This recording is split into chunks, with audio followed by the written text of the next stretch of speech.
Olá, seja bem-vindo a mais um dia do Clique 365, onde eu, Alan Henrique, trago todos os dias uma ideia da teoria para o nosso dia a dia. Hoje da filosofia de Aristóteles, aonde ele fala sobre a fantasia. Não existia algumas palavras no tempo de Aristóteles. Memória é uma palavra que a gente herdou dos gregos, então essa existia, mas não existia, por exemplo, a palavra imaginação. Então, Aristóteles dizia que o nosso raciocínio, a nossa mente só consegue trabalhar com os elementos da fantasia. O que são os elementos da fantasia? Para ele, e se você for notar, eu concordo com o que ele disse, nós percebemos as coisas, ou seja, a gente vê as coisas e nós absorvemos as suas informações, as informações que elas podem nos mostrar, aquilo que nos chega pelos nossos sentidos e pela sua presença. Já falei sobre a questão dos sentidos, já falei também sobre o conhecimento por presença. Dá uma procuradinha aí no clique que você encontra. Então, a percepção, ela alimenta a nossa fantasia. O que é a fantasia? Se a fantasia ela for criativa, ou seja, nós usamos aqueles elementos que a gente percebeu para rearranjar eles, arranjar de uma forma diferente, colocar símbolos, colocar metáforas, colocar elementos mágicos, coisas que não estão diretamente vinculadas à realidade, como por exemplo leões com asa, dragões, anões, esse tipo de que é caracterizado até os filmes de fantasia ou a leitura de ficção fantasia, ela é criativa, ou seja, você consegue criar. Você vai ver um exercício de imaginação dessa potência criativa que a gente tem lá no clique sobre a imaginação.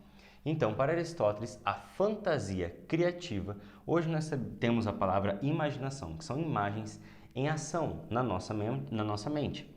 Para Aristóteles também nós não conseguimos raciocinar de acordo com os dados dos sentidos, mas somente com os dados da fantasia recordativa, que é a nossa memória. Ou seja, recordar. Tanto que record é gravar, gravação em inglês. Então, que os livros dos records é o livro dos registros. Acontece que a fantasia, ela se baseia nos símbolos, na nossa capacidade simbólica. Simbolismo também tem um clique, procura aí que fala bem detalhadinho sobre a questão do simbolismo, a nossa capacidade simbólica. A fantasia, ela usa os elementos simbólicos, esses elementos simbólicos sendo criados e orquestrados de forma nova, fantasia criativa, esses símbolos sendo guardados e gravados na nossa mente com seus significados, suas conotações, suas denotações e assim por diante, recordativa. Com esses símbolos, é por causa dessa capacidade simbólica usada pela fantasia recordativa, memória, pela fantasia criativa e imaginação, que nós conseguimos desenvolver a nossa razão. A razão ela é composta por várias outras coisas, eu já fiz o círculo da razão, falei sobre a razão em específico também, sobre a expansão do horizonte de consciência e a da verticalidade do conhecimento, dá uma olhada aí também. Temos aqui então que a razão ela é formada pelo principalmente que nós conseguimos reconhecer de maneira mais fácil, o raciocínio, a lógica e a inteligência. Então, significa que para chegar da percepção para um raciocínio, para uma lógica e para uma inteligente realmente boa, não adianta se nós tivermos uma capacidade simbólica fraca, se nós tivermos uma quantidade mísera de símbolos, se nós tivermos uma imaginação fraca, uma criatividade pífia, uma fantasia recordativa horrenda e uma memória ruim. Não adianta. Então, como diz Leibniz, aquele sujeito que visse a maior quantidade de figurinhas, ele seria a pessoa mais inteligente, mesmo que fossem de coisas que não existem. Ou seja, alimentar a fantasia da mente, alimentar ela com várias histórias para gravar na mente, vai aumentar automaticamente o nosso lado criativo, o nosso lado imaginativo. Por isso a defesa tão forte do professor Olavo de aumentarmos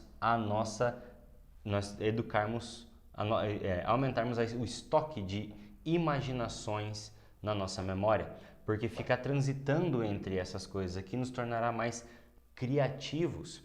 Se você pega e sem ter uma mente bem trabalhada na fantasia, você já direto para a razão, raciocínio, lógica e inteligência, essa lógica ela vai corresponder, ela pode ser perfeitamente fechada em si, mas não corresponde a nada do que nós podemos perceber na realidade. Então ela é bonita por si própria. molto bello, mas não funciona. Então, esse diagrama de Aristóteles ajuda bastante. Eu não sei se ele tem esse diagrama aqui, mas se ele concebeu dessa forma, mas essa parte eu sei que é bem aristotélica aqui. Daqui para frente foi uma mistura do meu conhecimento, que eu não sei, eu devo ter aprendido com outras pessoas, não deve ser uma coisa totalmente minha, de forma alguma.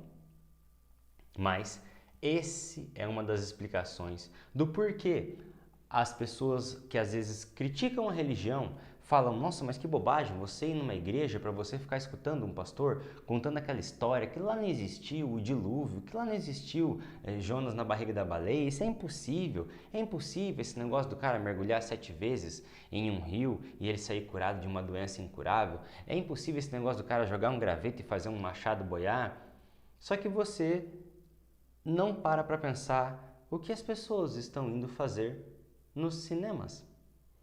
E quem tem essa observação muito bem feita é o professor Jordan Peterson, aonde ele fala: você está indo no cinema, lendo livros de Harry Potter, lendo Senhor dos Anéis, lendo Percy Jackson, lendo qualquer livro de fantasia, porque a sua mente ansia por um estoque imaginativo das nossas concepções mitológicas fundamentais. Mas as nossas concepções mitológicas fundamentais é tema para um outro clique, se possível. Então, gostou desse aqui? Curte, comenta e compartilha. Até o clique de amanhã.